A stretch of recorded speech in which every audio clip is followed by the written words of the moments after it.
Hello दोस्तों, स्वागत है आपका आपके अपने यूट्यूब चैनल पे और मैं हूं आपका होस्ट मोहित राठी।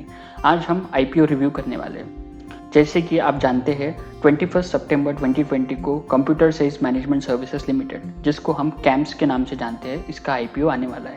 तो हम इस कंपनी के फाइनेंशियल्स के बारे में जानेंगे, इस आईपीओ की स्टार्ट डेट और एंड डेट के बारे में जानेंगे और इस आईपीओ में हमें सब्सक्राइब करना चाहिए या नहीं करना चाहिए, इसके बारे में हम इस वीडियो में डिस्कस करेंगे। तो शुरू करते हैं। अगर आप इस चैनल पर नए हैं और आपने इस चैनल को अभी तक सब्सक्राइब नहीं किया है तो इस चैनल को सब्सक्राइब करना मत भूलिए और साथ ही बेल नोटिफिकेशन के बटन को भी दबाइए ताकि मेरे हर नए वीडियो की नोटिफिकेशन आपको मिलती रहे। तो कंपनी क्या करती है? Computer science management services limited ये एक टेक्नोलॉजी ड्रिवन कंपनी है जो कि फाइनेंशियल सर्विसेज प्रोवाइड करती है।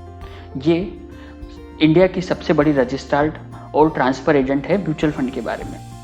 इसका मार्केट शेयर ये अभी 70% के नियर अबाउट है म्यूचुअल फंड के एग्रीगेट मार्केट शेयर में।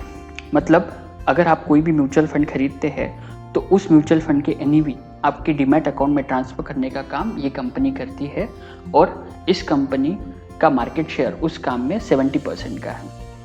अगर आप कैम्स के बारे में थोड़ा और जानने की कोशिश करेंगे तो आप पाएंगे कि ये टेक्नोलॉजी ड्रिवन कंपनी है और ये डिविडेंड प्रोसेसिंग भी करती है, ट्रांजैक्शन ओरिएंटेड इंटरफेस में भी ये काम करती है, पेमेंट ट्रांजैक्शन में भी ये काम करती है। अगर हम इस कंपनी के कॉम्पिटिटिव स्ट्रेंथ्स के बारे में बात करें तो ये भारत की सबसे बड़ी फाइनेंशियल सर्विस प्रोवाइडर कंपनी है म्यूचुअल फंड के लिए।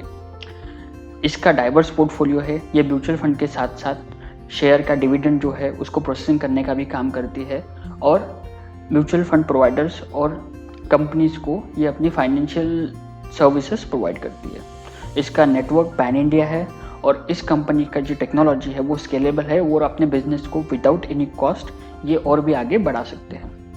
अगर हम कंपनी के प्रमोटर की बात करें तो ग्रेट ट्रेन इन्वेस्टमेंट लिमिटेड ये इस कंपनी के अभी प्रमोटर है। अगर हम इस कंपनी के फाइनेंसिस की बात करें तो आप देख सकते हैं कि मार्च 2018 में इस कंपनी का रेवेन्यू ये नियर अबाउट 7,000 करोड़ का था। मार्च 2019 में ये बढ़ के 7,300 करोड़ का हो गया। मार्च 2020 में ये बढ़ के 8,000 करोड़ का हो गया और जून 2020 मतलब इन 3 महीनों में इस कंपनी का रेवेन्यू ये 300 करोड़ से ज़्यादा से बढ़ा है। अगर हम टोटल रेवेन्यू की बात करें तो आप देख सकते हैं कि इस कंपनी का रेवेन्यू भी कंसिस्टेंटली बढ़ रहा है। जैसे जैसे लोग म्यूचुअल फंड में इन्वेस्ट कर रहे हैं इस कंपनी के पास काम आ रहा है उसके एनएवी ट्रांसफ़र करने का, इस वजह से इसके रेवेन्यू भी बढ़ रहे हैं और वैसे ही आप प्रॉफिट आफ्टर टैक्स में भी सेम ग्रोथ आप देख सकते हैं।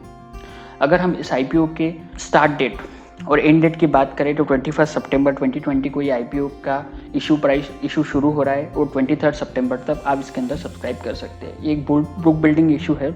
इस बुक बिल्डिंग इशू में कंपनी 2,244 करोड़ रुपए ये खड़ा करने की कोशिश करेगी। अगर कंपनी के शेयर की फेस वैल्यू के बारे में हम बात करें तो 10 रुपीज़ का रहेगा। ये कंपनी का जो प्राइस बैंड है, इस कंपनी के आईपीओ का जो प्राइस बैंड है वो 1229 से 1230 के बीच में रहेगा और पर्टिकुलर कैम्प्स के एम्प्लॉयज़ के लिए 122 रुपीज़ का डिस्काउंट भी है। आपको एटलीस्ट 12 शेयर खरीदने पड़ेंगे और ये कंपनी सिर्फ बीएसई के ऊपर लिस्ट होगी क्योंकि एनएसई भी इसके अंदर एक प्रमोटर है। अगर हम इस कंपनी के टेंटेटिव डेट और टाइम टेबल की बात करें तो इशू 21 सितंबर 2020 को शुरू होगा। बिड क्लोजिंग के 23 सितंबर 2020 को होंगी।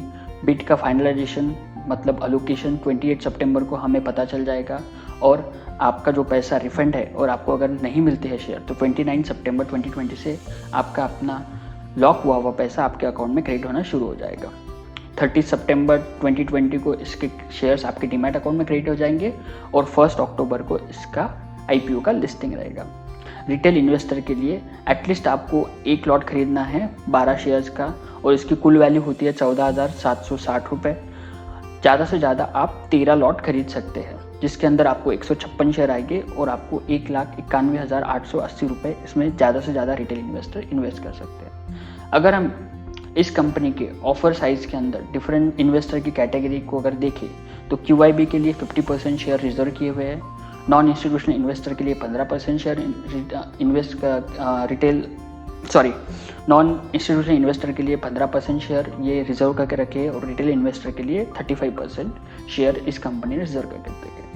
अगर आप मेरी माने तो इस कंपनी का जो बिजनेस है वो स्केलेबल है और आगे भी बढ़ेगा ही। तो आप लॉन्ग टर्म के लिए इस कंपनी के आईपीओ में बीट कर सकते हैं। इस वीडियो को देखने के लिए thank you. As always, thanks for watching. Drop a like, leave a comment, and don't forget to subscribe.